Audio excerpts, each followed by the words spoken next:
Hello friends, welcome to Anu academy. I hope you all are fine and fit. So students, आज हम करेंगे economics का next topic, that is production possibility curve.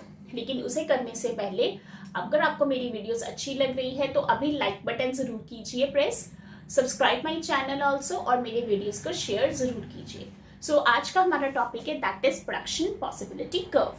अब इसके पहले मैं आपको एक डेफिनेशन बता देती हूँ। Basically production possibility curve, it's a graphical representation of the combination of two goods.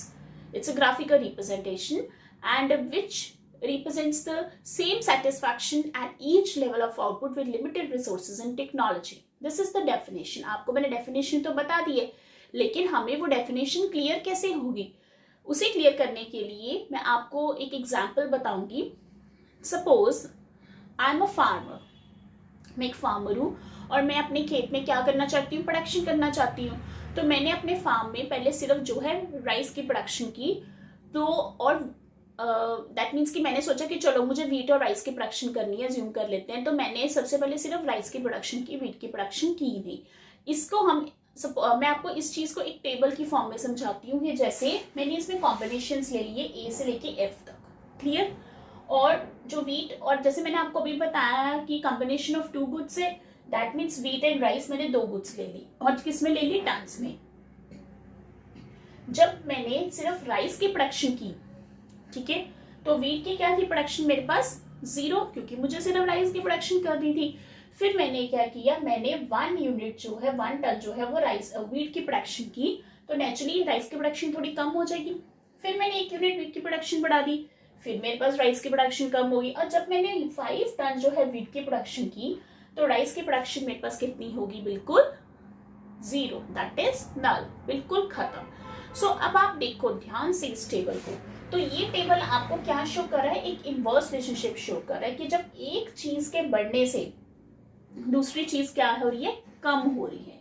ठीक है, जैसे मैंने आपको बताया था ना, it's a graphical representation of combination of two goods.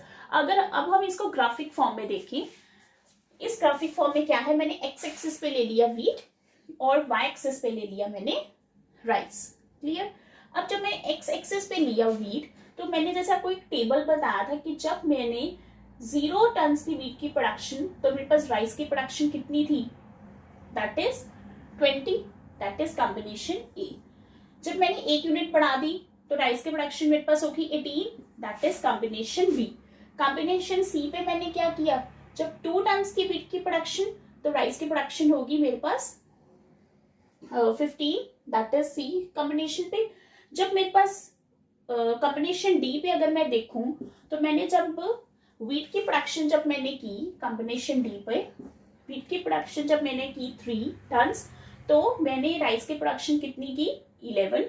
फिर जब मैंने ई कॉम्बिनेशन पे क्या किया, 4 टन्स की प्रोडक्शन की, जब मैंने वीट की, तो मेरे पास दैट मीन्स द राइस की प्रोडक्शन होगी मेरे पास 6। और जब मेरी वीट की प्रोडक्शन बढ़ के 5 होगी, तो मेरे पास राइस की प्रोडक्शन कितनी होगी, 0, क्लियर।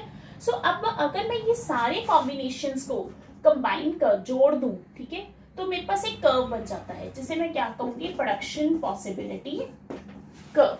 आई थिंक यहां तक आपको क्लियर होगा। सारे कॉम्बिनेशंस को ज्वाइन करने पे मेरे पास एक कर्व बन जाता है, जो कौन सा है, production possibility curve. I think यहां तक आपको क्लियर हो गया होगा। अब प्रोडक्शन पॉसिबिलिटी कर्व को और कई नाम से भी जाना जा सकता है, जैसे transformation curve, frontier curve, production possibility boundary and transformation frontier, ये सारे इसके नेम्स हैं।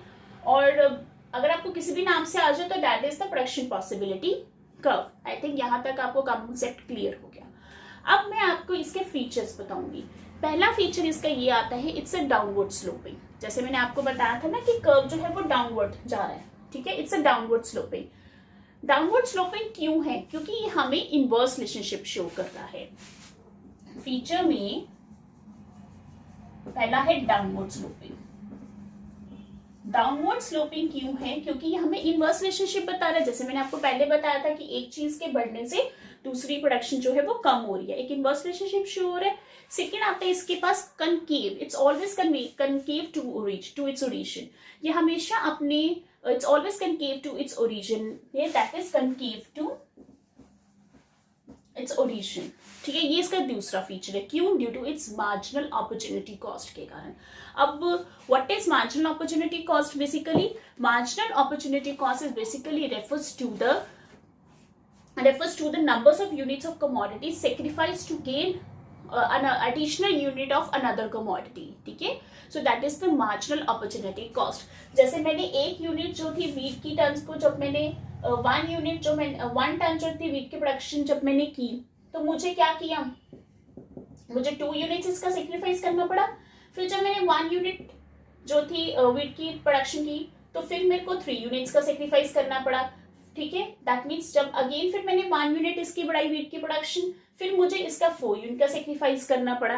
That is the marginal opportunity cost. Clear यहाँ तक? सो आई थिंक आपको एक कंसेप्ट क्लियर हो गया होगा।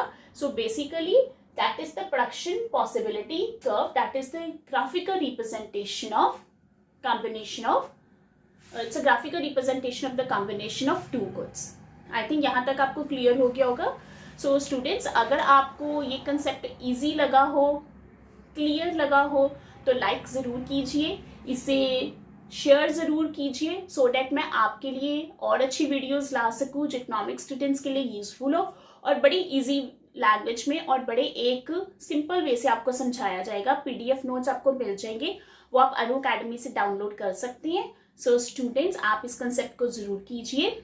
सो बाय बाय, नमस्कार।